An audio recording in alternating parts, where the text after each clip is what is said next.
Esta es la tarde en el continente americano. Cuando anochece en Europa y amanece en Asia, así cae la tarde en el continente americano y transcurre la noche y el amanecer en el resto del mundo. La tarde. Hola, sean todos bienvenidos a la tarde de NTN 24 del Canal de las Américas. Soy Carlos Eduardo Sánchez. Hoy, en el lugar de Idania Chirinos, es un gusto que nos acompañen. Comenzamos. Del expresidente Kuczynski se debate durante el cuarto y último día de interrogatorio en Brasil al ex jefe de Odebrecht en Perú. Jorge Barata es cuestionado por el fiscal Carlos Oppuma sobre los pagos que la constructora entregó a funcionarios peruanos y por las contribuciones a campañas electorales. Específicamente, esta audiencia se concentra en el caso de la exalcaldesa de Lima, la capital, Susana Villarán. En las audiencias de esta semana, Barata aseguró que la exfuncionaria recibió aportes de Odebrecht para su campaña del no a la revocatoria en 2014. Según la prensa local, durante sus declaraciones, Barata aseguró que Luis Nava, exsecretario de la presidencia durante el segundo gobierno de Alan García, también recibió sobornos a cambio de contratos.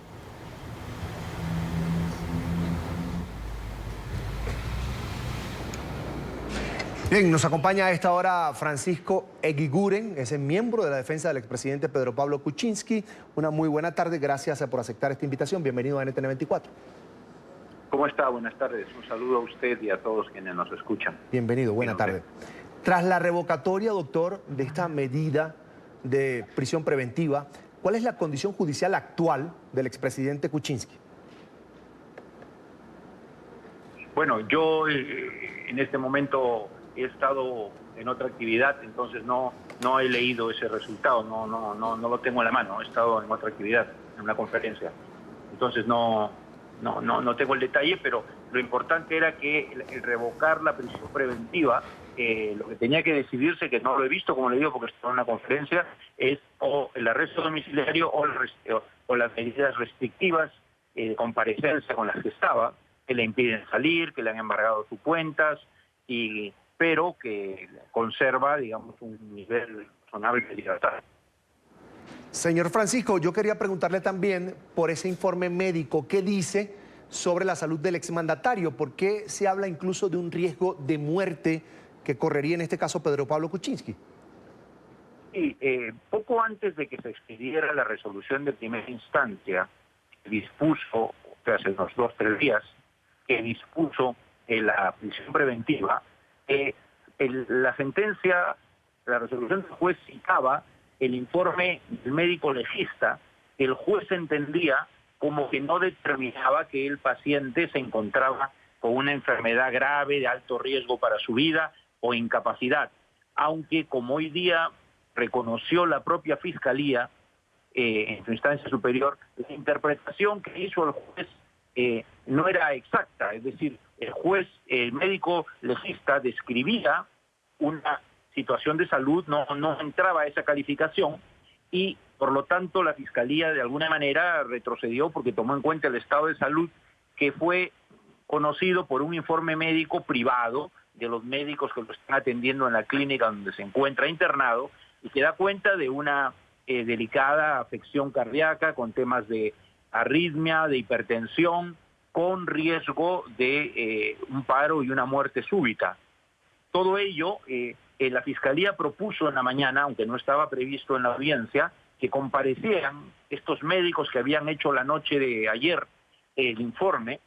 El juzgado, como no estaba previsto, o la sala no lo permitió, pero la Fiscalía de alguna manera asumió este riesgo y esta validez de este informe y ha sido un elemento importante, creo yo, para que ellos dijeran que, sin decirlo directamente que se desistían, no insistían en la postura de que se confirme la prisión provisional porque entendían que era altamente riesgosa para la vida del señor Kuczynski y como dije yo en la mañana en una entrevista en televisión, era tan absurda la situación de que él, en cuidados intensivos, en una situación grave, así se confirmara, que afortunadamente no es así, la orden de prisión preventiva, pues era imposible ejecutarla porque su estado de salud y lo delicado no lo permitía.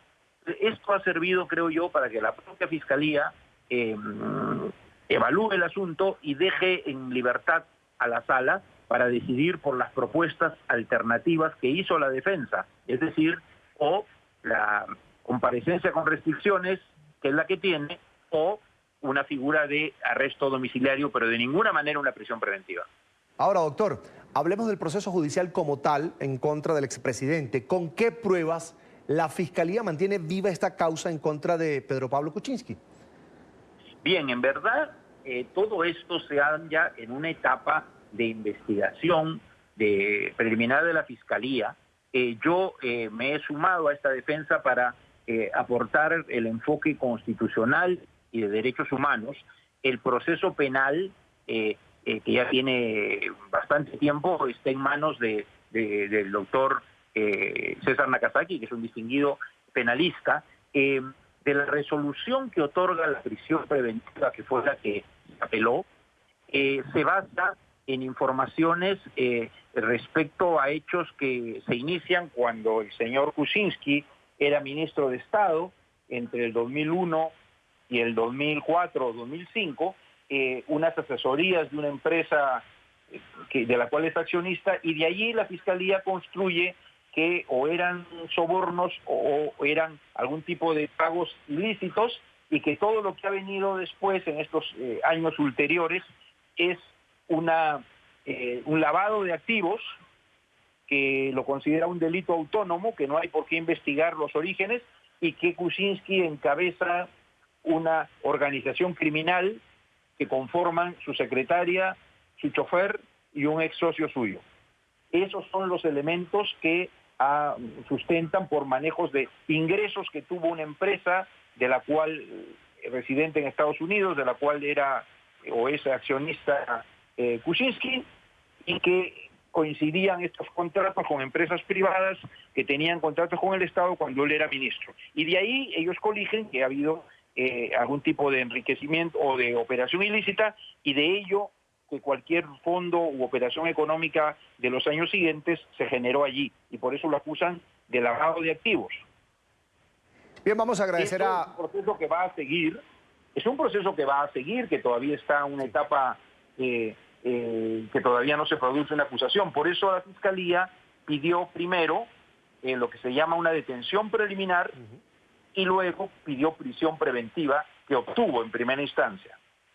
Pero el proceso todavía va a seguir su curso. Bien, vamos a agradecer a Francisco Eguiguren, ese miembro de la defensa del expresidente Pedro Pablo Kuczynski. Una muy buena tarde. Gracias por atender esta llamada. Muchas gracias. Hasta la próxima.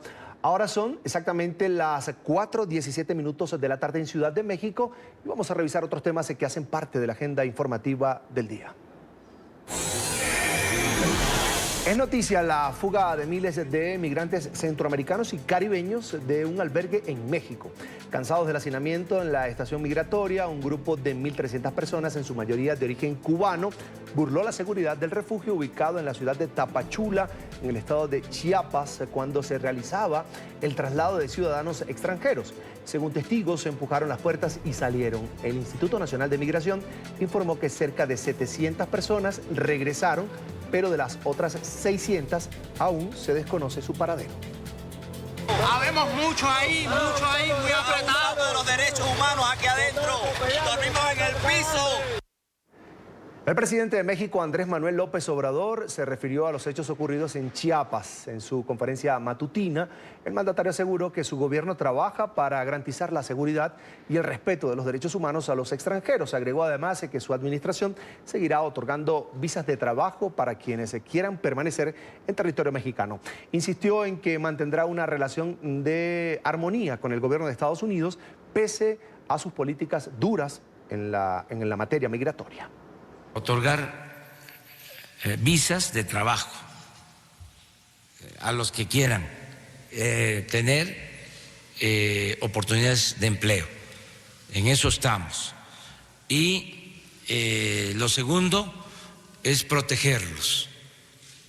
Es decir, que no sean víctimas de abusos, de que no sean afectados, agredidos por bandas, que no sean engañados por traficantes de personas.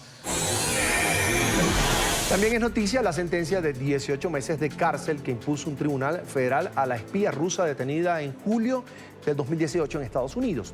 María Butina fue acusada de actuar como agente del Kremlin sin debido registro durante su estadía en la Unión Americana. La Fiscalía adujo que la mujer de 30 años se tejió una red de contactos para beneficiar a Rusia en una operación que inició en marzo de 2015 y que finalizó en julio del 2018 cuando ella fue arrestada. Butina se declaró culpable de conspiración y aceptó colaborar con la justicia. Es noticia el gobierno de Sri Lanka que confirmó que el hombre que lideró los atentados el domingo de Resurrección fue uno de los extremistas que se inmoló.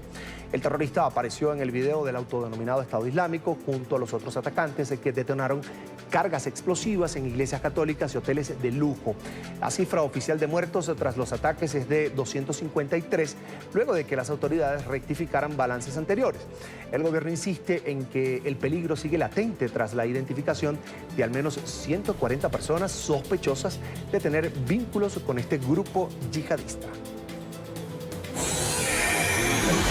Es noticia la detención esta madrugada del diputado venezolano Gilbert Caro. La información fue confirmada por dirigentes de su partido Voluntad Popular. Aseguran que agentes armados se lo llevaron de manera arbitraria. Responsabilizan además a Nicolás Maduro por su integridad. Este es un informe de Oliver Fernández desde la capital venezolana, desde Caracas. La diputada Adriana Pichardo responsabilizó al régimen de Maduro por la integridad del parlamentario. No hay razones que justifiquen la detención. Gilbert Caro se encuentra nuevamente secuestrado por el usurpador. Sin duda alguna, desde esta Asamblea Nacional hacemos responsable a Nicolás Maduro y a su combo de la vida y de la integridad de Gilbert Caro. No hay motivo alguno para que nuevamente violen la ley, violen la Constitución, violen la inmunidad parlamentaria, pero sobre todo los derechos humanos de Gilbert Caro, quien ya vivió momentos horribles ante su secuestro anterior. No tenemos idea cuál fue el motivo de la detención. Lo que sí nos dijeron los testigos que nos dieron la información es que no solo fue llevado el diputado Gilbert Caro, también fueron llevados algunos empleados y el gerente de la arepera donde él se encontraba, que destruyeron todo tipo de cámaras para que no quedara evidencia de lo que fue la detención, y extraoficialmente hemos podido conocer que aparentemente se encuentra en este momento en el helicoide. Ante la ausencia de justicia, la denuncia fue elevada a la Unión Interparlamentaria Mundial. Gilbert Caro también tiene medidas de protección de la ONU. Ya mismo hicimos la notificación ante la Unión Interparlamentaria Mundial. Es de destacar, por cierto, que el diputado Gilbert Caro es uno de los diputados que goza de medidas de protección por distintas instancias internacionales. En esas medidas, por cierto, también se encuentra protegida la diputada Pichardo y otros 64 parlamentarios de la Asamblea Nacional. Esto, de nuevo, reitera que en Venezuela no hay Estado de Derecho, hay un Estado claro, de facto, al cual no le importa ningún pronunciamiento de la comunidad internacional. Esta detención se da a pocos días del 1 de mayo, fecha en la que se espera una gran movilización convocada por el presidente interino Juan Guaidó, compañero de partido de Gilbert Caro. Una medida para tratar de doblegarnos, para tratar de hacernos retroceder en lo que ya es claro va a ser una de las marchas más grandes que hemos visto en Venezuela. Vamos a ver a la mayoría del pueblo venezolano y a lo más importante, a los trabajadores que durante 20 años fueron pisoteados por este régimen, estarán en la calle alzando su voz junto a toda la Asamblea Nacional y junto a todo el pueblo venezolano. Pero lo que sí va a obtener la satrapía es un claro y firme pronunciamiento del pueblo de Venezuela, que va a salir con mucha más ganas y con mucha más fuerza a marchar el 1 de mayo. Mientras el gobierno persigue y detiene la organización Justicia, Encuentro y Perdón, busca generar el camino para que en Venezuela los crímenes de lesa humanidad sean castigados. Yo perdono porque en mi espíritu y en mi alma no hay rencor ni hay odio. La justicia es la que tenemos que tener siempre a la mano. Y yo siempre lo he dicho, perdonar no significa renunciar a la justicia. A pesar de la persecución y la represión, la organización no gubernamental Justicia, Encuentro y Perdón seguirá trabajando en la calle hasta conquistar la democracia en Venezuela. En la información que manejamos desde Caracas, continúen con más de la tarde de NTN 24. Así hacemos la primera pausa aquí en la tarde. Recuerde seguirnos en nuestras cuentas de Twitter, allí están en pantalla, @NTN24, @NTN24BE, con información especializada focalizada en Venezuela, y mi cuenta personal, @CESánchezM. Estamos de vuelta con más de la tarde por NTN24. Nuevo ataque del presidente de Estados Unidos al precandidato del Partido Demócrata, Joe Biden. El republicano aseguró que sus 72 años son una ventaja frente a los 76 del ex vicepresidente. La noticia se conoce luego de que Biden anunciara su candidatura a la presidencia de la Unión Americana de cara a las elecciones del año 2020. La batalla política por la presidencia de los Estados Unidos ya empezó. Esta mañana el presidente Donald Trump desestimó la precandidatura del demócrata Joe Biden por su edad. Bueno, creo que me siento como un hombre joven. Soy tan joven, no puedo creerlo. Soy la persona más joven. Soy un hombre joven y dinámico. Miro a Joe, no sé nada de él. No lo sé. Nunca diría que es demasiado viejo, pero sé que todos ellos me hacen parecer muy joven, tanto en términos de edad como de energía. Sin embargo, en caso de que ambos se enfrentaran en la recta final de las elecciones, Trump y Biden podrían conformar el dúo de candidatos de mayor edad en la historia del país. Entre tanto, el ex vicepresidente ya empieza a sumar apoyo a su campaña. El gobernador de Nueva York, Andrew Cuomo, apoyará política y económicamente a Biden. De acuerdo con medios locales, Cuomo pondrá la exitosa maquinaria de recaudación de fondos de su campaña electoral a trabajar a favor de su colega demócrata. El gobernador ya había señalado esta semana que considera que Biden es quien tiene la mejor oportunidad para derrotar a Trump, que buscará la reelección en el 2020. Un panel de expertos analizó hoy en Miami el informe presentado por el Centro de Análisis Diálogo Interamericano sobre la crisis en Venezuela. Durante el encuentro, la organización Human Rights Watch pidió a Naciones Unidas que declare la emergencia humanitaria en el país. La noticia con Paola Serna. Paola, buena tarde. Hola, ¿qué tal? Muy buenas tardes. Pues bien, el diálogo interamericano plantea 3 posibles salidas a la crisis que vive Venezuela actualmente. Una de ellas es una salida pacífica en la que Nicolás Maduro abandone de forma negociada el poder hacia una transición democrática.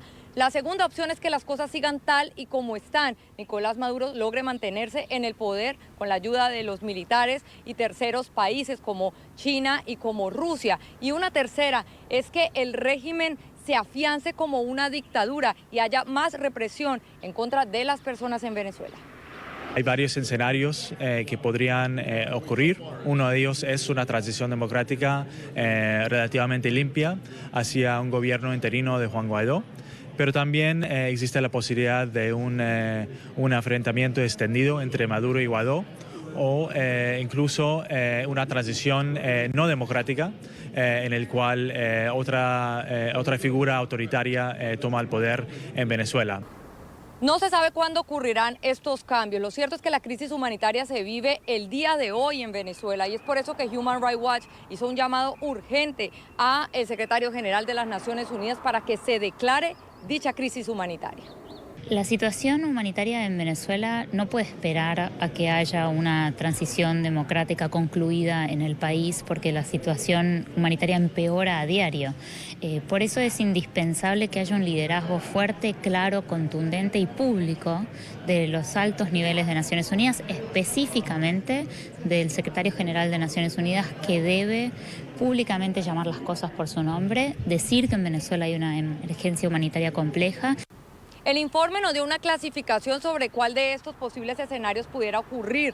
Sin embargo, en el corto plazo se espera que las cosas puedan seguir tal y como están. Guaidó ganando terreno en la imagen a nivel internacional y también en la aprobación a nivel interno en Venezuela, pero Maduro también afianzándose o manteniéndose más bien en el poder con la ayuda de los militares de países como Cuba, Rusia y China, y también logrando esquivar las sanciones que ha impuesto Estados Unidos en contra de su gobierno. La información desde Miami, soy Paola Serna para NTN 24. Paola, gracias, una muy buena tarde para ti. En la Florida, en los 3 primeros meses de este año ha escalado dramáticamente el número de centroamericanos que pide asilo en México. La Agencia de Naciones Unidas para Asuntos de Refugiados estima, por ejemplo, que un 237% más de hondureños ha pedido este tipo de protección. Sin embargo, en Honduras todavía hay muchos quienes están comprometidos con el futuro de su país pese a las adversidades. Alejandro Rincón con el reporte desde Nueva York. Hola, feliz tarde para todos. Actualmente la opinión pública a nivel internacional retrata a Honduras como uno de los principales países de origen de las caravanas de migrantes centroamericanos que intentan llegar hacia los Estados Unidos con el objetivo de pedir asilo. ¿Qué pasa, sin embargo, con aquellos que no dan su brazo a torcer a la adversidad y siguen trabajando por el futuro de su país? Muchos de ellos están ahora mismo recibiendo el apoyo de Naciones Unidas, específicamente de la Agencia para Asuntos de Refugiados, ACNUR. Allí es que encontramos el testimonio de Karen, quien recibió una visita recientemente del organismo internacional con el objetivo de evaluar la mejor forma posible para prestar atención a la población más vulnerable por la crisis sociopolítica y la inestabilidad en territorio hondureño, los niños. Actualmente, de hecho, ACNUR, de acuerdo con un nuevo reporte, estima que hay 180,000 menores de edad en etapa escolar que están en riesgo ante la crisis y la falta de oportunidades. Karen, en diálogo directo con ACNUR, un diálogo que fue compartido con el Canal de las Américas, nos explica lo que significa para ella ser una maestra de primaria en medio de una gran adversidad. Los niños ahora hay más violencia, hay más déficit de atención. Le restan menos importancia a las tareas. Es un trabajo pesado para el maestro, porque además de ser maestros tenemos que ser psicólogos, psiquiatras, tantas cosas, orientadores, hasta de los padres de familia. Enseñar viene con un alto costo.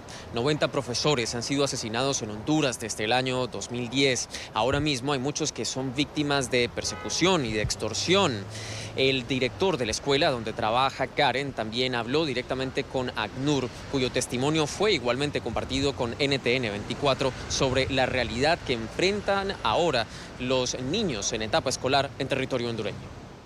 Hay veces que se nos da la carga, se nos deja solos, muchas veces se nos deja solos, y muchas veces al padre de familia lo entiendo, porque el padre de familia tiene situaciones de desempleo que tiene que atender, y también nosotros tenemos que ver cómo salimos adelante en la parte pedagógica y de formar a estos niños y niñas que merecen un mejor futuro.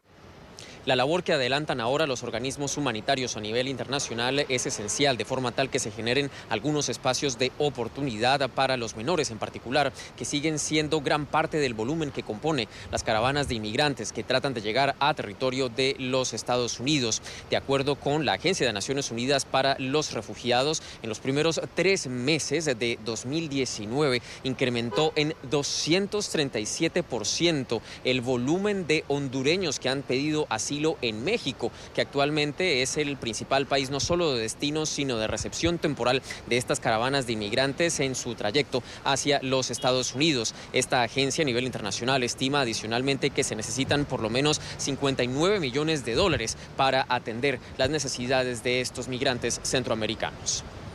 Es todo lo que tenemos para ustedes por ahora. Continúen con más en la tarde. Gracias, Alejandro. Una muy buena tarde para ti, por supuesto. Y el Consejo Permanente de la Organización de Estados Americanos se reunió hoy en sesión extraordinaria para abordar nuevamente la crisis social y política que vive Nicaragua desde hace un año. Participantes del encuentro pidieron aplicar la Carta Democrática Interamericana al régimen de Daniel Ortega, un paso que podría llevar a la suspensión del país de la organización hemisférica. Jorge Agobián, periodista de nuestra cadena aliada La Voz de América, tiene el reporte. Jorge, buena tarde. El secretario ejecutivo de la OEA, Luis Almagro, insistió este viernes ante el Consejo Permanente del organismo que el gobierno del presidente Daniel Ortega sigue alterando el orden constitucional de ese país, por lo que indicó que los argumentos jurídicos para aplicar el artículo 20 de la Carta Democrática continúan vigentes. Una medida que deberá ser analizada de manera colectiva por los países miembros en los próximos días, según lo dijo el presidente del Consejo Permanente y miembro de la delegación estadounidense, Carlos Trujillo. Las delegaciones tuvieron hoy la oportunidad de ver la presentación. Me imagino que lo van a reflexionar sobre los próximos días y me imagino en las próximas semanas se va a repasar de nuevo. Estados Unidos y la presidenta del Grupo de Trabajo sobre Nicaragua, la representante canadiense, se mostraron a favor de los mecanismos que establece la Carta Democrática y aseguraron que es un paso importante de presión para resolver la crisis, pero exigen al mismo tiempo que el diálogo nacional produzca progresos tangibles, entre ellos la liberación de los denominados presos políticos, el reingreso de la Comisión Interamericana de Derechos Humanos al país y las reformas al sistema electoral. El vicecanciller nicaragüense, por su parte, desconoció la actuación del Grupo de Trabajo y de la CIDH y aseguró que mantiene su compromiso para buscar consensos a través del diálogo nacional, al mismo tiempo que reprochó las sanciones internacionales argumentando que afectan a los nicaragüenses. Aunque para la defensora de derechos humanos nicaragüense Aide Castillo, el gobierno de Ortega no ha cumplido con las promesas hechas en el diálogo nacional. Que el gobierno no quiere diálogo, no quiere negociación, no va a renunciar a sus privilegios por sí solo, de manera que nosotros urgimos que la comunidad internacional avance en las sanciones. El artículo 20 de la Carta Democrática establece que el Consejo Permanente puede adoptar decisiones y realizar gestiones diplomáticas para promover la normalización de la institucionalidad democrática en uno de sus países miembros. Desde Washington informó Jorge Agobián de La Voz de América para NTN 24. Jorge, seguimos en Estados Unidos. El presidente Donald Trump se refirió a la reciente cumbre entre los líderes de Rusia y Corea del Norte. En un tono conciliador, Trump agradeció a su homólogo Vladimir Putin por apoyar el proceso que busca la desnuclearización de la península coreana. Creo que nos va a ir muy bien con Corea del Norte. Se está progresando mucho. Aprecio la declaración de ayer del presidente Putin. También quiere que se haga. Creo que hay mucha expectativa por llegar a un acuerdo con Corea del Norte. Tengo una gran relación con Kim Jong-un. Aprecio que Rusia y China nos estén ayudando. Y China nos está ayudando porque, en mi opinión, así lo desean. No necesitan armas nucleares justo al lado de su país. Pero también creo que nos están ayudando por el hecho de que estamos en un acuerdo comercial que, por cierto, va muy bien. Pero lo que dijo hoy el líder de Corea del Norte, Kim Jong-un, parece mostrar que las relaciones se siguen muy tensas. Responsabilizó a Estados Unidos por el fracaso de la cumbre de Hanoi para buscar la desnuclearización de la península. Advirtió además de que su país se alista para cualquier situación posible ante el estancamiento de los diálogos. Kim aseguró que la paz y la seguridad en la península coreana dependerán totalmente de la actitud futura de la administración de Donald Trump. Las declaraciones del líder norcoreano se conocieron después del encuentro que sostuvo con el presidente de Rusia, Vladimir Putin. Y esta mañana el presidente Donald Trump animó a los padres a vacunar a sus hijos por el brote de sarampión que se ha extendido por toda la Unión Americana. En lo que va de 2019 se han registrado 314 casos individuales confirmados en 15 estados del país. Tienen que vacunarse. Las vacunas son muy importantes. Esto realmente está pasando ahora, así que tienen que vacunarse. Y antes de cerrar este bloque, hablamos de un accidente múltiple que se registró en Denver, Estados Unidos. El choque dejó varias personas fallecidas, 6 hospitalizadas y más de una decena de automóviles en llamas, como los ven allí en pantalla. En la colisión estuvieron involucrados 12 vehículos y 3 camiones de carga pesada.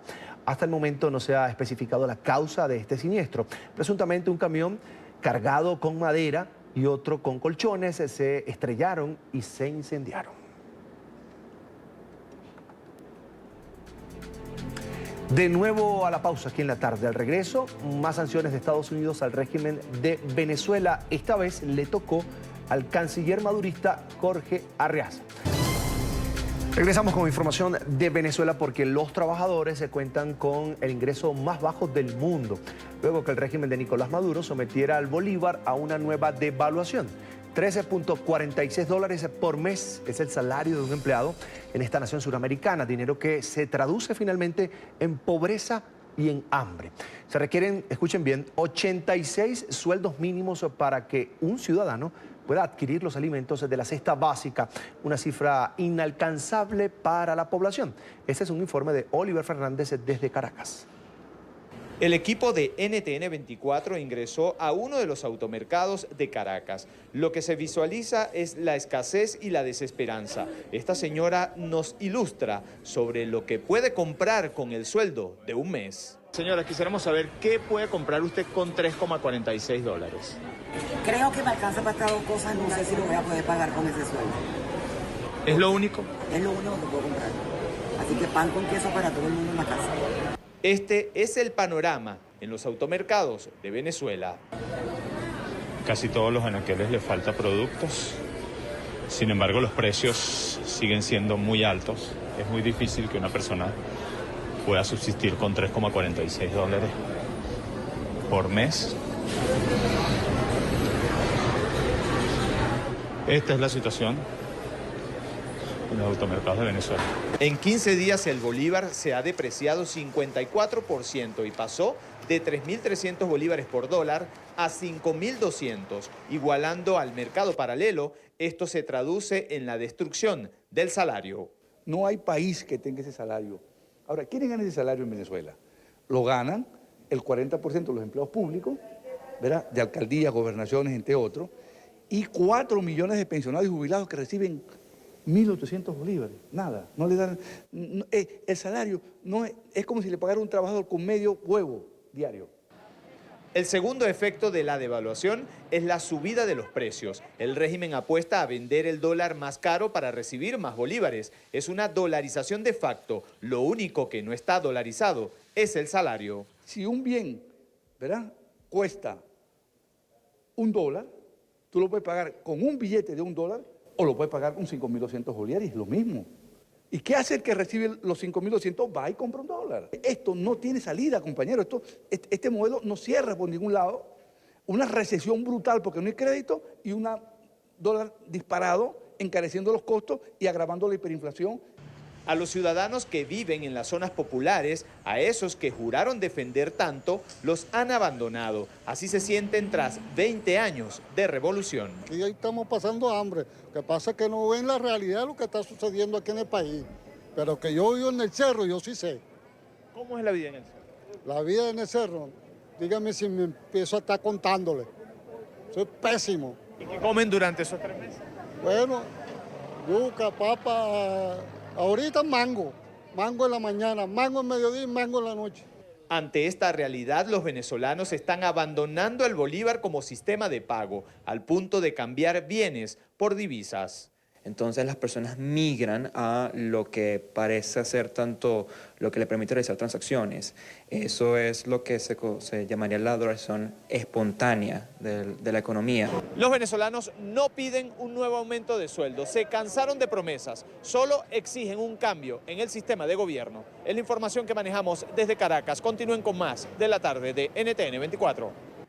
Quiero saludar a esta hora a Guillermo Arcay, allí lo veo en pantalla, es investigador en ecoanalítica, profesor de macroeconomía en la Universidad Católica Andrés Bello. Bienvenido, una buena tarde, gracias por atender esta invitación. Muchas gracias a ustedes por la invitación. Uno escucha ese informe y uno no sabe por dónde comenzar, pero vamos a tratar de hablar sobre la economía venezolana.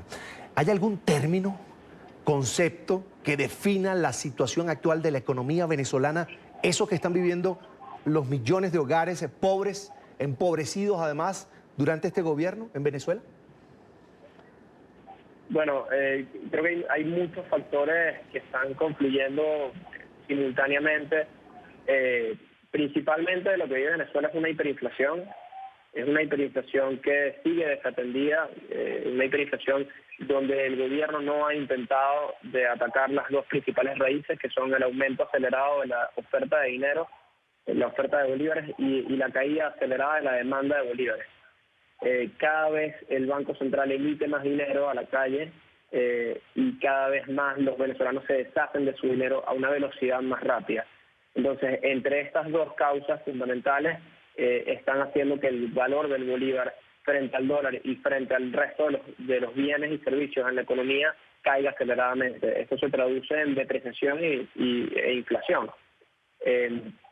Y bueno, después de ya 18 meses en hiperinflación, los venezolanos han ido buscando alternativas al bolívar y vemos cómo en las fronteras, por ejemplo con Colombia, los venezolanos utilizan pesos, en la frontera con Brasil se utilizan reales, en las capitales principales del país y en las zonas turísticas se utilizan dólares. Cada vez más se ha estado monetizando la economía también en euros, sobre todo en Caracas.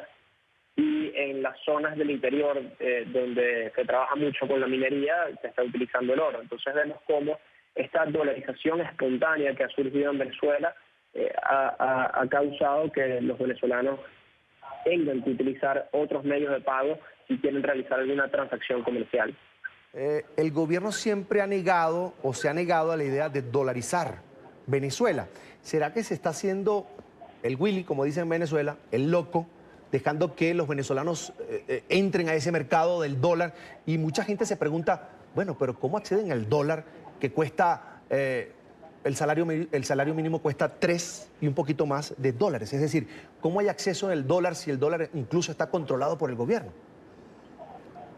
Sí, bueno, creo que esa propia cifra ya está desfasada porque esa cifra es de hoy en la mañana.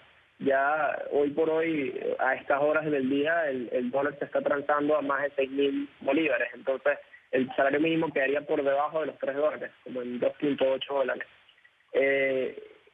Pero respondiendo a la pregunta que me mencionabas, no necesariamente es una política de gobierno, la dolarización, sino que es una respuesta espontánea desde abajo hacia arriba, en donde los propios venezolanos son quienes han intentado buscar una salida y tratar de utilizar algún medio de pago alternativo que no sea el bolívar, porque el bolívar pierde valor minuto a minuto. Esto no es algo nuevo en la historia. Venezuela no es pionera en este fenómeno, ya se ha visto en casos similares, por ejemplo en Zimbabue, en Corea del Norte, en Somalia, donde a raíz de una hiperinflación o de una inflación alta y a raíz de altas devaluaciones reiteradas, entonces los ciudadanos han ido buscando nuevas alternativas. En el caso de Corea del Norte se yuanizó la economía y también se utiliza todavía mucho el dólar.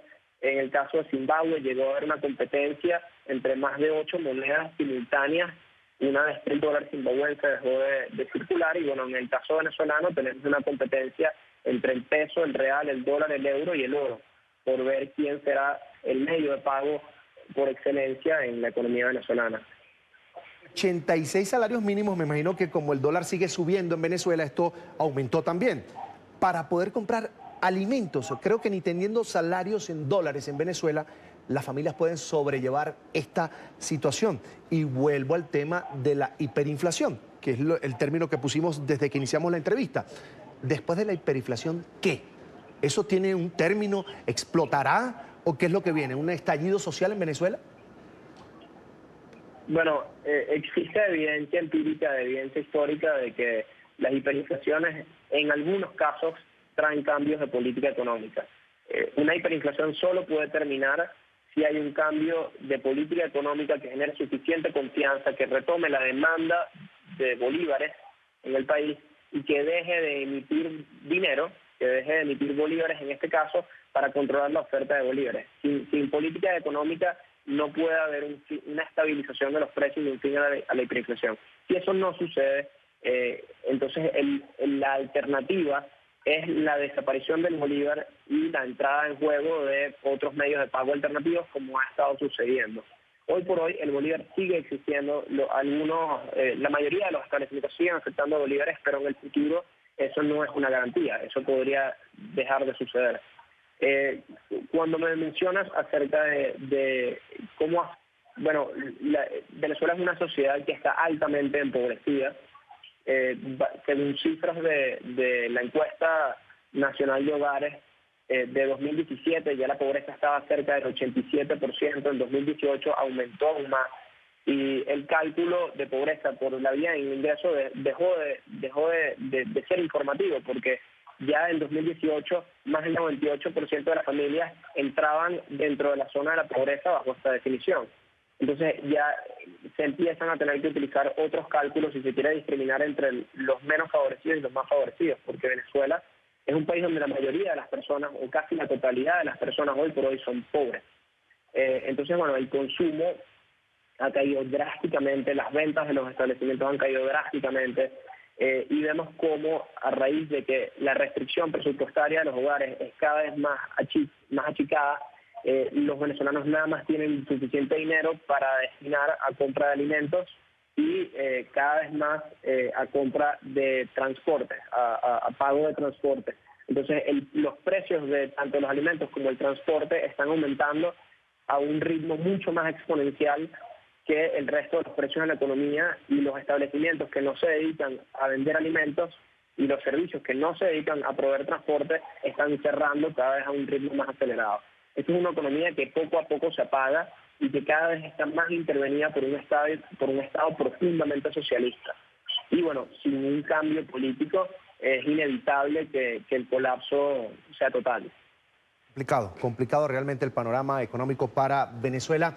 Es Guillermo Arcay, investigador de Ecoanalítica, además profesor de macroeconomía en la Universidad Católica Andrés Bello. Un gusto, una muy buena tarde. Gracias por atendernos. Sí. Un placer. Nueva ofensiva de Estados Unidos contra el régimen de Nicolás Maduro. El Departamento del Tesoro sancionó al canciller Jorge Arreaza y a la jueza del Tribunal Supremo de Justicia, Carol Padilla, quien lleva el caso del preso político Roberto Marrero, colaborador del presidente interino de Venezuela, Juan Guaidó. En un comunicado, Washington explicó que la medida indica que todos los bienes e intereses de estas dos personas en la Unión Americana quedan bloqueados y deberán ser reportados a la Oficina de Control de Bienes Extranjeros. El secretario de la institución, Steven Mnuchin, aseguró que continuarán atacando a los miembros de la administración de Maduro, incluidos los encargados de dirigir la diplomacia y hacer justicia en nombre del régimen que calificó de ilegítimo.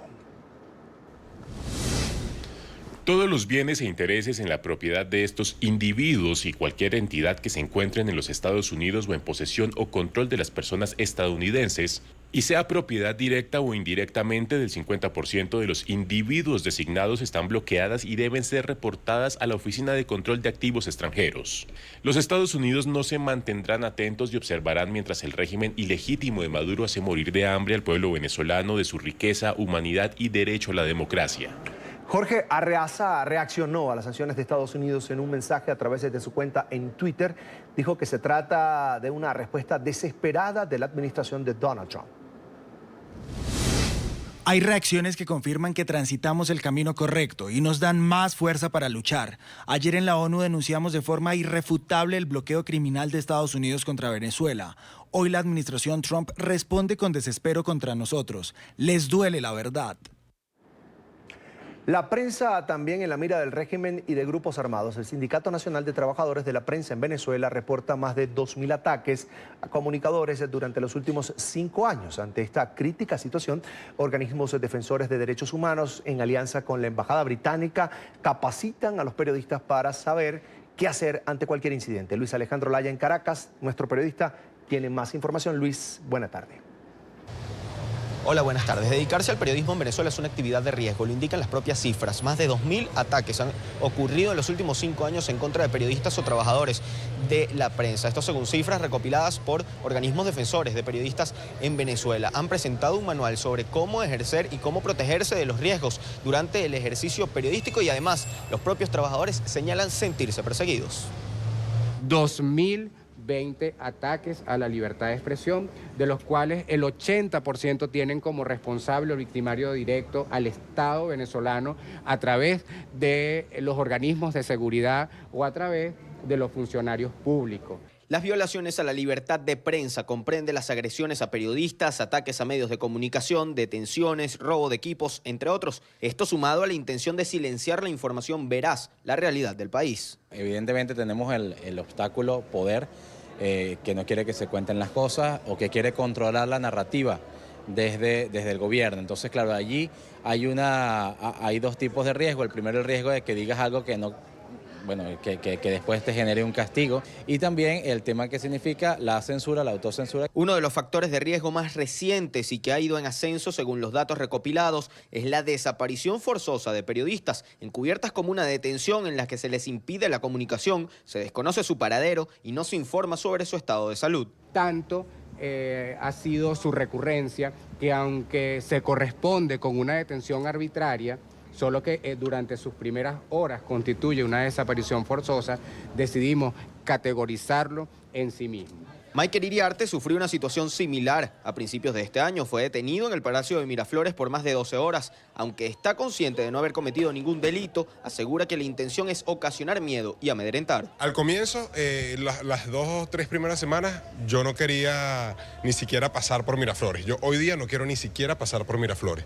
Yo no quiero conseguirme un vocero del chavismo para abordarlo, para entrevistarlo, porque ese miedo está allí. Ante estos hechos que se han convertido en el día a día de la labor del periodista, el Sindicato Nacional de Trabajadores de la Prensa, en alianza con la Embajada Británica en Venezuela, crearon un manual que identifica 12 elementos de riesgo e intenta preparar a los periodistas sobre cómo defenderse. Ayuda a los periodistas a enfrentar los riesgos que existen.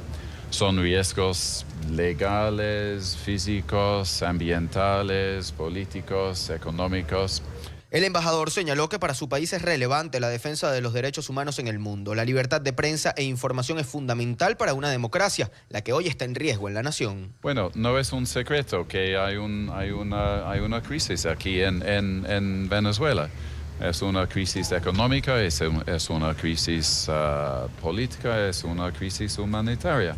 Uno de los principales elementos del manual establece que no se puede ceder en la terminología. Hay que identificar los hechos por su nombre para establecer la gravedad de los delitos. El neolenguaje, la burocracia gubernamental pretende que los periodistas no nos refiramos a detenciones, sino a retenciones. ¿Para qué? Para que no se nos garantice el derecho a la debida defensa. Se espera que la próxima semana sea publicado este manual de cómo actuar y cómo ejercer el periodismo protegiéndose de los riesgos. Esto estará disponible en medios web y también impresos para todos los trabajadores de la prensa. Señalan, deben decirse inicialmente las cosas por su nombre. Las detenciones en contra de periodistas son ilegales y no deben continuar ocurriendo. Desde Caracas, Venezuela, para la tarde de NTN 24, Luis Alejandro Laya. Luis, buena tarde, gracias. Mientras tanto, Nicolás Maduro ha convocado a un gran debate de 20 días en el que pretende recibir propuestas concretas sobre lo que hay que cambiar en la revolución. Desde el Parque Ezequiel Zamora, en Caracas, en la capital, propuso ubicar a los miembros de los consejos comunales y de las comunas para que le hagan saber qué es lo que está mal en el país. Por eso yo llamo un debate. Y llamo un debate en términos de tiempo ya concreto. 20 días para un debate, con resolución y propuestas concretas. No quiero habladera de gamelote, perdedera de tiempo. Quiero ideas concretas, propuestas concretas de línea de avance. De abajo hacia arriba, si se puede decir de esa manera. Nos acompaña a esta hora José Antonio Gil Yepes, el director de Data Análisis y presidente, además de la Asociación Civil Centro Democracia. Señor Gil, una muy buena tarde, gracias por atendernos. Buenas tardes, mucho gusto por la llamada. Es un gusto. A ver, señor Gil, ¿no es como tarde, después de más de 20 años de revolución, llamar a las bases de esa misma revolución para preguntarles qué anda mal en el país? ¿A qué juega Maduro? Bueno, esos son juegos de palabras que les han producido algunos dividendos, porque esas frases están dirigidas a la gente que lo sigue y al menos consolidan eso. Eso recuerda cuando en la campaña del 2006 el presidente Chávez, que había sido tan polarizador, tan agresivo con respecto a todo lo que no fuera oficialismo, que ya hablaba de una democracia hegemónica, lo cual es una contradicción en términos, habló en la campaña, planteó que Chávez era amor. Chávez es amor, era un eslogan que usó en la campaña. Y yo que soy encuestador, a primera impresión dije, oye, pero qué cosa tan rara, qué absurdo, una persona tan fuerte, tan dura con todo lo que no sea lo propio y tan agresivo con los demás, tan divisionista. ¿Cómo usa ese eslogan que es contradictorio? Bueno, cuando hicimos el cruce entre los que pensaban que eso era verdad, que Chávez era amor, y la autodefinición política, nos encontramos que aproximadamente dentro del 35% que se autodefinía chavista, casi el 90% de ellos, de esos chavistas, decía sí, Chávez es amor, estaba de acuerdo con la frase. Entonces, en el fondo termina siendo hablándole a los propios. Pero bueno, así se han defendido, pues, manejando al menos a los propios, tratando de mantener su cuota. Ahora, señor Gil Yepes, usted habla de que Nicolás Maduro quiere hablarle, tal vez tocarle el corazón, la mente a las personas que siguen la revolución. Y yo quería preguntarle, según los últimos estudios de Data Analysis, de total de los venezolanos, ¿cuántos siguen ahora mismo a Nicolás Maduro? Aproximadamente el 15% se define chavista, oficialista, es lo que le queda. Eso cuando Chávez se fue del poder, dejó el poder por enfermedad, salió en 44% y eso va por 15%. Y los que se identifican con el PSV, que Chávez lo dejó en 40%, eso va en 13 puntos. Ahora, Nicolás Maduro, cuando hace este anuncio, dice, no quiero habladera de gamelote. Eso, ¿cómo lo recibió el venezolano? Bueno,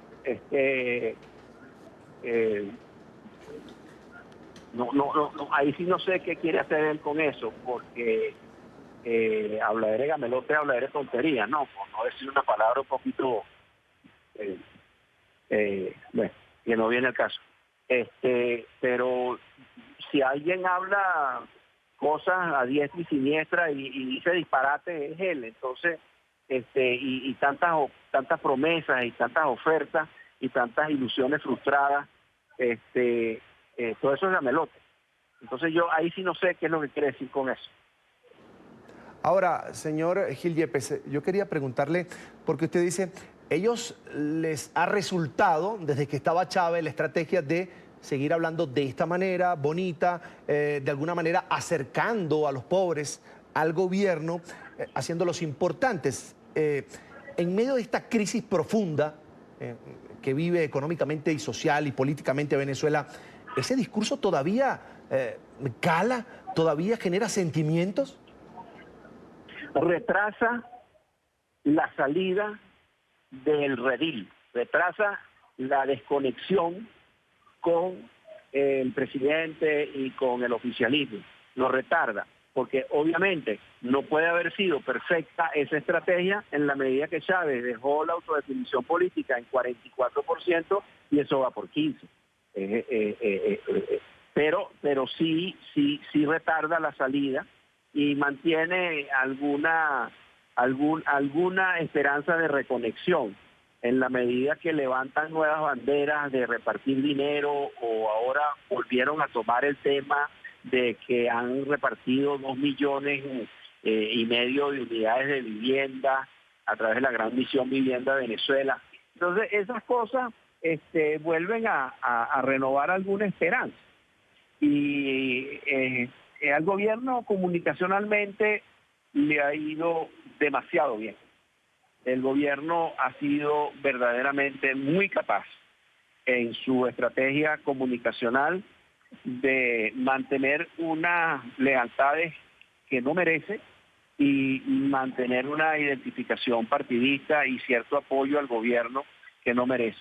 Que una persona que el año pasado terminó su gobierno en 1.680.000% de inflación, no debería tener 13% de aprobación, pero lo tiene. Esa es la realidad y sigue estando en el gobierno, en función de cómo se defiende y el apoyo que recibe de Cuba, Rusia, China, Turquía, Irán, Nicaragua, Bolivia, y por otro lado de las debilidades de la oposición. Son los factores que mantienen al gobierno en el poder. Bien, vamos a agradecer a José Antonio Gil Yepes, es el director de Data Analysis, además el presidente de la Asociación Civil Centro Democracia, por estos minutos para la tarde de NTN 24. Hasta la próxima, buena tarde. Ha sido un gusto.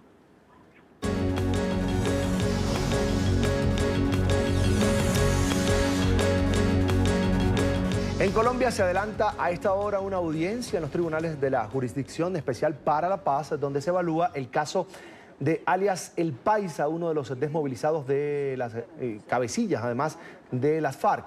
La JEP estudia pedir una orden de captura en contra de Hernán Darío Velázquez, quien en reiteradas oportunidades se ha negado a comparecer ante los tribunales, como lo dicta el acuerdo de paz con la desmovilizada guerrilla.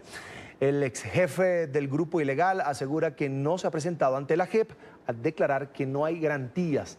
En estos momentos los magistrados anuncian la decisión final sobre este caso. Para tratar este tema nos acompaña Jairo Libreros, analista permanente de NTN 24. Jairo, como siempre es un gusto conversar contigo. Bienvenidos, buenas tardes. Muy buenas tardes, Carlos. ¿Era de esperarse una decisión como esta? Claro que sí, pero yo creo que el impacto político y quizás las expectativas que se crean alrededor de esta decisión van mucho más allá de lo que podemos escuchar en la audiencia. El paisa, que se caracterizó durante muchos años en el conflicto armado por ser quizás el más despiadado de la célula terrorista que conformó en su momento la FARC, está acusado y tiene en estos momentos igualmente investigaciones en temas relacionados con homicidios, secuestro, desplazamiento forzado, violencia sexual, concierto para delinquir. Realmente es un prontuario muy delicado y que quizás muestra la faceta más preocupante, terrorista y difícil de las FARC. Y él ha optado en el último año no solamente en desconocer la voluntad política de la FARC en su momento cuando firmó el acuerdo del Teatro Colón en el año 2016, sino especialmente ha tomado a la JEP, a la Jurisdicción Especial para la Paz, como una institución que no merece respeto, como una institución que no está facultada, no solamente para encauzar penalmente en términos de justicia transicional la responsabilidad que le cabe por cuenta de la comisión de tantos delitos que he mencionado, sino especialmente termina por desgastar un mecanismo muy importante. Para algunos analistas, Carlos, era necesario que la Jurisdicción Especial para la Paz fuera mucho más fuerte en el sentido de excluir e enviar inmediatamente a la jurisdicción ordinaria a alias el Paisa para que se adelante por cuenta de su incumplimiento sistemático de los compromisos adquiridos, realmente un proceso que lleve a garantizar verdad para las víctimas y de manera particular justicia para toda la sociedad colombiana. Ya se acordó la captura del Paisa por incumplirle al proceso de paz. Jairo, ¿qué tanta mella puede hacer esta decisión de hoy en contra del Paisa en la estructura como tal de la Justicia Especial para la Paz y del proceso de paz como tal?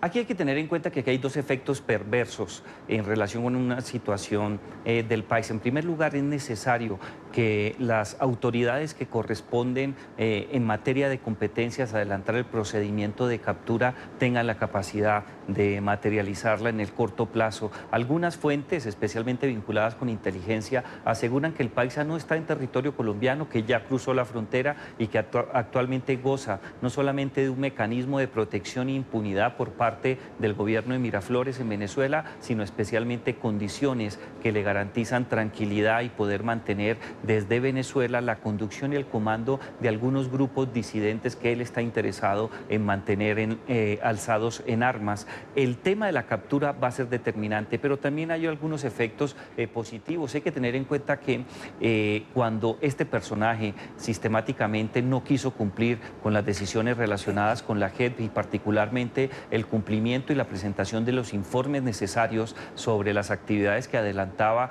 por cuenta de la negociación y la aceptación de la Jurisdicción Especial de la Paz como su juez natural para adelantar el procedimiento de verdad, justicia, reparación y acciones de no repetición, este tipo de mal ejemplo puede afectar de manera particular a las líneas medias y bajas de la FARC, a los combatientes, a los soldados rasos que pueden llegar a pensar que si no le hacen nada al Paisa, muy seguramente si ellos vuelven a la guerra o actividades de narcotráfico van a correr con la misma suerte. Esta decisión es muy importante, pero creo que todavía es un primer paso para que tengamos la oportunidad de capturar al Paisa y que éste tenga la necesidad de presentarse ante la JEP, si así lo toma, si así es la decisión de esta jurisdicción especial, o por qué no decirlo, ante la jurisdicción ordinaria, donde todo el peso de la ley contenido en las sentencias que ya fueron proferidas y en los demás procesos que en estos últimos 2 años se adelantan, se ejecuten de la mejor manera, se respete el debido proceso y, dado el caso, sea sancionado tal cual como lo establece el Código Penal. No solo irrespetó, sino que no confiaba el Paisa en la JEP. Ahora, hablemos del personaje como tal, de su perfil criminal. ¿Qué capacidad tiene o podría tener para volver a la guerra, por ejemplo?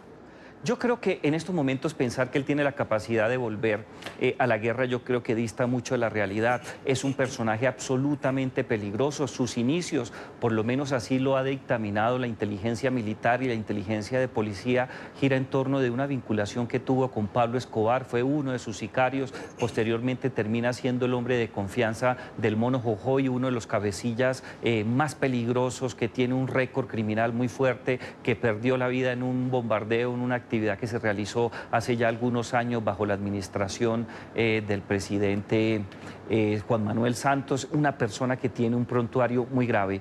Él se ha caracterizado durante muchos años de la guerra por ser el conductor o por lo menos el mando responsable de una columna móvil famosa que se denominaba la Teófilo Forero, que tenía la misión y la finalidad de adelantar o asestar los golpes más fuertes contra las fuerzas militares, contra la Policía Nacional, contra diversas personalidades del quehacer político y social colombiano. Está involucrado en asaltos, masacres. Es una persona que tiene un prontuario muy difícil, pero en los últimos años se dedicó realmente a actividades criminales como la extorsión, el secuestro, el sicariato y también a vínculos muy cercanos con actividades de narcotráfico. Lo que uno puede esperar si este personaje no es capturado y se mantiene en esta situación es que retomaría sus actividades criminales, tal cual como lo hizo durante los últimos 5 a 10 años como hombre fuerte de la Teófilo Forero, mientras que la FARC se encontraba alzada en armas.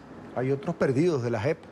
Romaña, Márquez, Iván Márquez, que dijo, nunca debimos haber, o como que se arrepintió de haber entregado las armas. Claro, sí. No, y Carlos, hay que tener en cuenta que el Paisa y Márquez huyen de la mano, se encontraban en un centro de unificación territorial, en un lugar dispuesto para que ellos garantizaran no solamente los compromisos que habían adquirido, Carlos, sino particularmente las actividades necesarias previas para poder presentar sus declaraciones y adelantar uno de los principios más importantes de cualquier sistema de resolución pacífica de conflictos, como es contar la verdad, adelantar las medidas de reparación y, por qué no decirlo, en los términos de la Jurisdicción Especial de la Paz, adelantar las medidas de seguridad que correspondan. Él estaba muy vinculado con la línea de Iván Márquez, lo cual hace mucho más sensible esta situación. Iván Márquez, sin duda, en los últimos años fue un hombre mucho más político. No es gratuito que durante los años del proceso de negociación en La Habana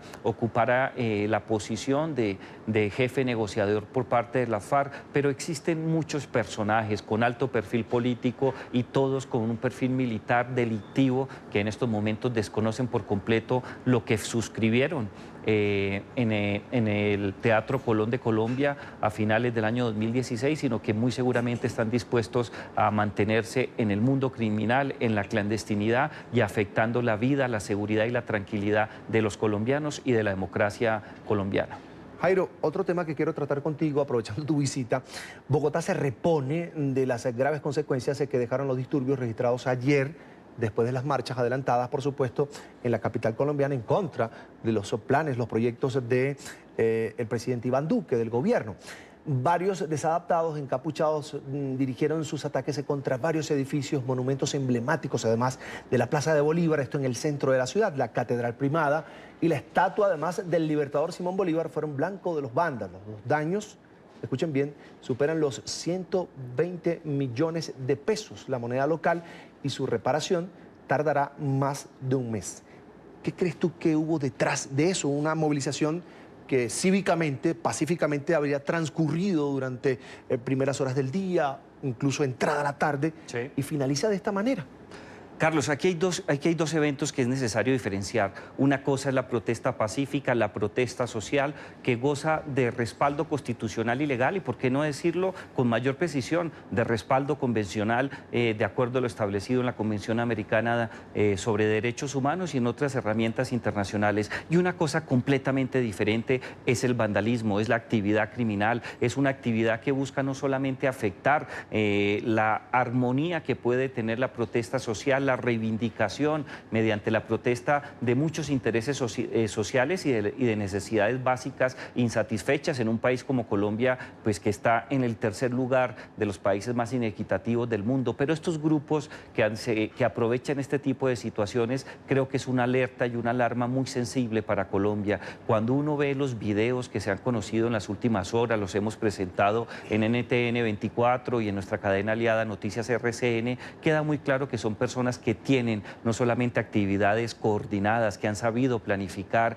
que aprovechan diferentes circunstancias para hacer el mayor daño posible. Desde ese punto de vista, Carlos, yo creo que nosotros en Colombia y en América Latina no nos podemos llamar engaños. Son pequeñas células terroristas que muy seguramente están operando con base en intereses relacionados con grupos subversivos o con grupos terroristas y que están en capacidad de afectar en términos generales la estabilidad de una ciudad como Bogotá o de cualquier otra ciudad capital en Colombia. Yo creo que aquí hay una alerta muy importante para los organismos de inteligencia que deben saber diferenciar quiénes son las personas que están en la protesta social y quiénes son los vándalos y de manera particular quién tiene las riendas de estas actividades terroristas, porque pueden generar un daño muy fuerte a la democracia y a la seguridad de los colombianos. Grave que estén operando en la capital de Colombia. Jairo, viendo esas imágenes allí, quería preguntarte tu opinión también sobre el comportamiento de la fuerza pública. La fuerza pública, sí, la fuerza pública colombiana, de manera particular la Policía Nacional, es quizás el sistema de policía mejor evaluado durante las últimas 2 décadas a nivel internacional. No solamente es la mejor policía de América Latina, es un referente internacional, y en temas relacionados con la protesta social, la participación del SMAT, que es el grupo especializado para controlar este tipo de situaciones, llamémoslo protesta social, y en momentos de crisis, actos de vandalismo, no solamente ha demostrado el compromiso con el uniforme y con la salvaguarda de los principios básicos de convivencia y seguridad en Colombia, es un grupo que ha demostrado capacidad para controlar este tipo de situaciones, no dejarse provocar y garantizar que mediante los diferentes actos proporcionales del uso de la fuerza se puede controlar este tipo de situaciones y evitar un mayor daño a la infraestructura física de una ciudad como Bogotá, que son las imágenes que hemos tenido la oportunidad de apreciar en estos momentos, y especialmente garantizar una mejor condición para quienes adelanten las protestas o para los ciudadanos que están por cualquier otro motivo, así no estén vinculados directamente con la protesta, como espectadores. La Policía Nacional ha demostrado mucho profesionalismo, pero no es de ahora, es de vieja data. Vamos a agradecer a Jairo Libreros, es analista permanente de NTN 24, por supuesto, amigo personal. Gracias, Jairo, como siempre es un gusto. Para mí es un gusto estar contigo siempre. Buenas tardes. El presidente mexicano Andrés Manuel López Obrador visita hoy la ciudad de Minatitlán, estado de Veracruz. El mandatario llega al municipio en el que ocurrió una masacre que cobró la vida de 13 personas el pasado 19 de abril. La visita del jefe de Estado ocurre en medio de las críticas de las familias de las víctimas y de la sociedad civil a su tardía respuesta tras la tragedia. Hombres armados ingresaron a la celebración de un cumpleaños y dispararon indiscriminadamente. Entre los fallecidos había un menor de edad. Hasta el momento, la Fiscalía ha informado que se trató de una pugna entre cárteles del narcotráfico. En su rueda de prensa, López Obrador aseguró que la Guardia Nacional empezará a funcionar desde hoy en la zona. Iniciamos en Veracruz.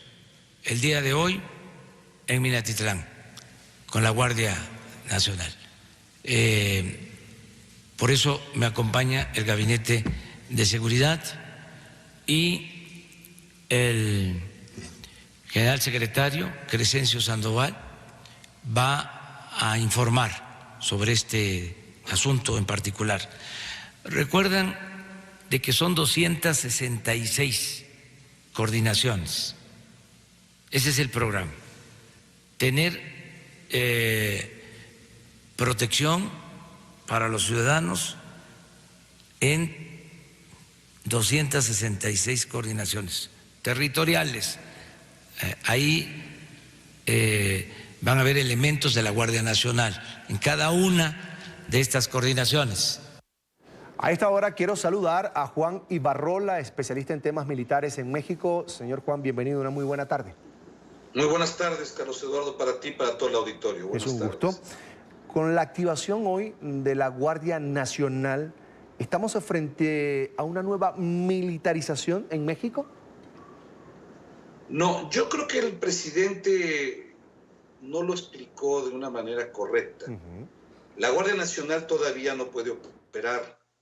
Faltan todavía que se aprueben leyes secundarias para la misma.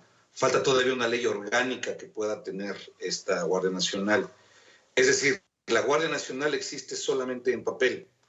Lo que existe en México, afortunadamente, es una respuesta que se conforma por la Policía Militar, por la Policía Naval y por la Policía Federal en conjunto para poder atender una situación tan terrible como la que vive el estado de Veracruz y propiamente Minatitlán. Sin embargo, no es una militarización. ¿Y por qué lo digo así?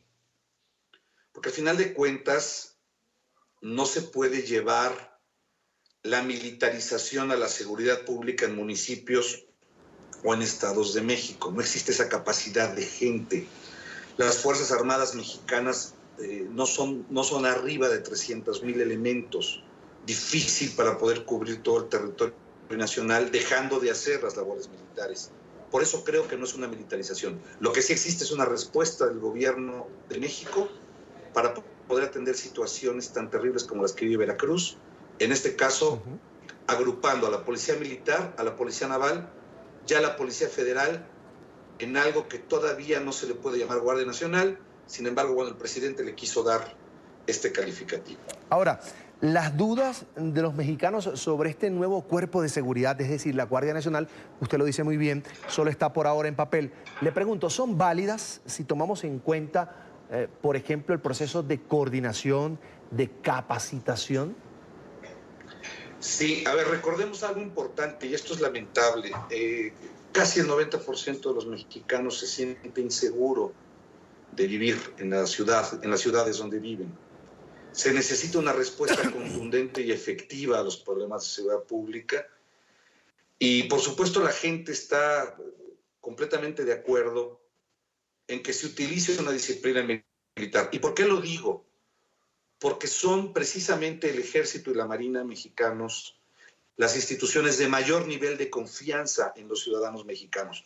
Esto no lo digo yo, esto lo dicen las encuestas, tanto de gobierno como privadas, pero es así.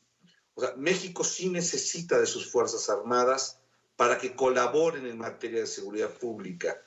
Ya una vez que esté conformada la Guardia Nacional, entonces se va a tener ese componente de disciplina militar, de entrenamiento militar para guardias nacionales, es decir, para civiles que quieran pertenecer a esta Guardia Nacional, pero que se atengan a una disciplina militar, lo cual va a ser de gran beneficio y muy positivo para México. ¿No es un riesgo que este nuevo cuerpo tenga ese rango militar, esa disciplina militar, por ejemplo, en temas de violación a derechos humanos?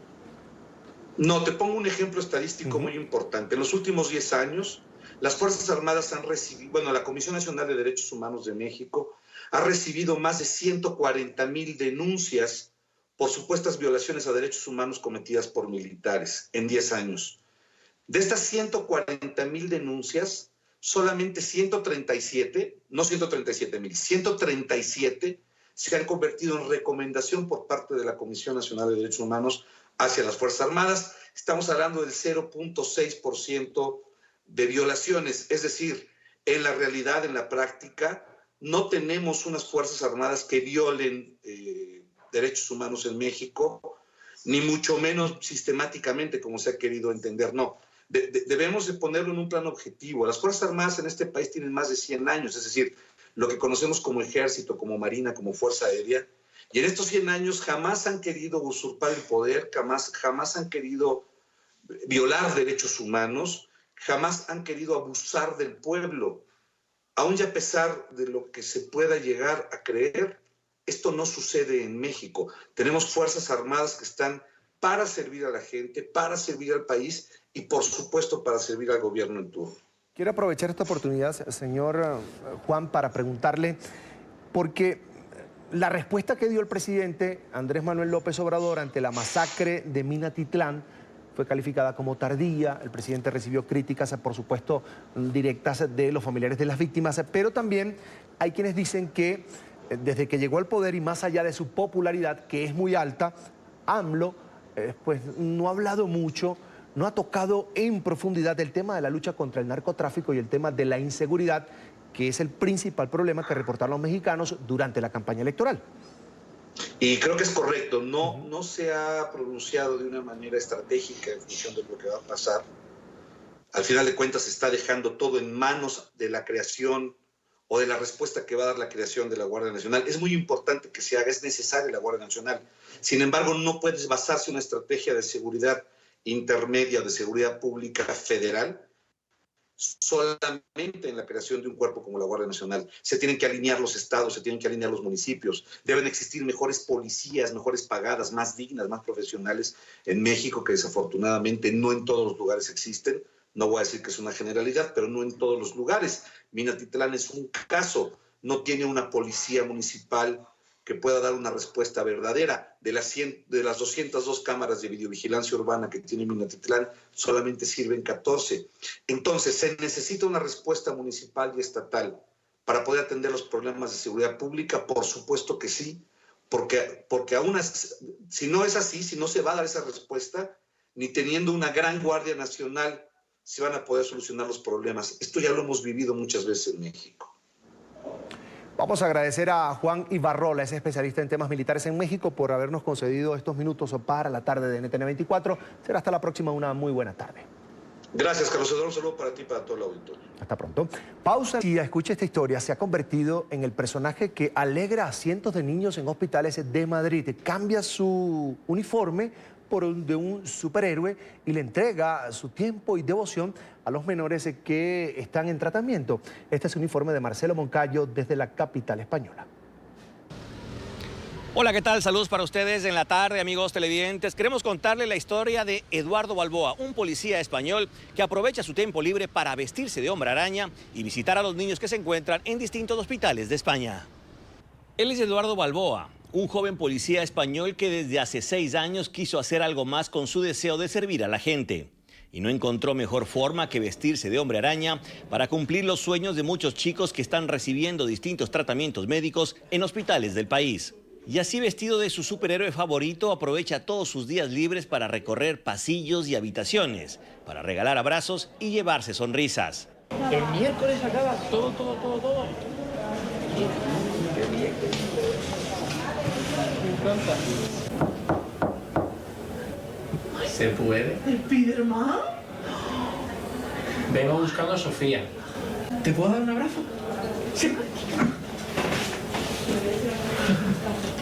Yo le cambiaría la película. A Eduardo esta actividad le da muchísima satisfacción y aprendizaje, y por eso considera un regalo que la vida le da cada vez que tiene la posibilidad de alegrarle el día a uno de estos pequeños. Bueno, es un regalo para los niños y para mí, porque el sacar una sonrisa, ya no solo al niño, sino a sus familiares que están pasando por este trance tan desagradable, es el mayor regalo que puedes conseguir. Lo que yo hago fuera de servicio, cuando me quito el uniforme, es seguir ayudando.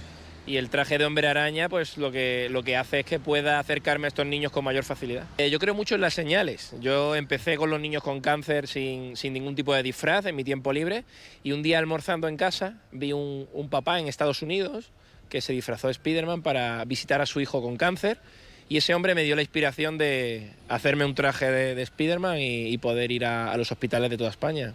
Para los pequeños y sus padres, estas visitas son muy especiales, los emocionan y algunos les traen a la memoria aventuras con el hombre araña. Bien, contenta.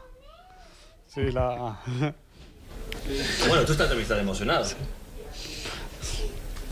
No, eso veo un poquito. Sí, bastante. Pues la verdad, muy feliz, porque ese ratito que pasa la niña, pues un rato que, aunque sea un minuto, para ellos es un mundo. Y hacerla sonreír, pues todo. Había otro, pero no era de allí, era de otra dimensión. ¿Ah, sí? Sí. ¿De qué dimensión era? ¿Qué otra? Que parecía igual, pero más diferente. Así es la vida de Eduardo Balboa, un ser humano entregado a tiempo completo para servir a los demás. Sin duda alguna, un ejemplo a seguir.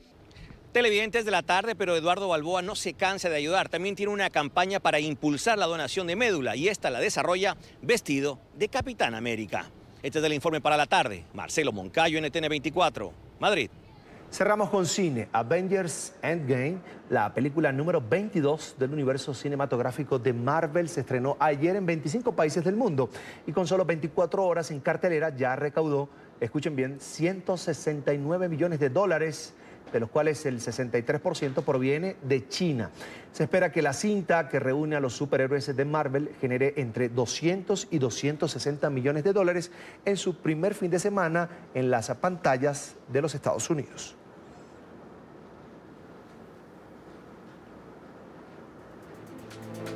Llegamos al final de la tarde. Recuerde seguirnos en nuestras cuentas de Twitter y también en Instagram, @NTN24 y mi cuenta @CESánchezM. Feliz fin de semana para todos.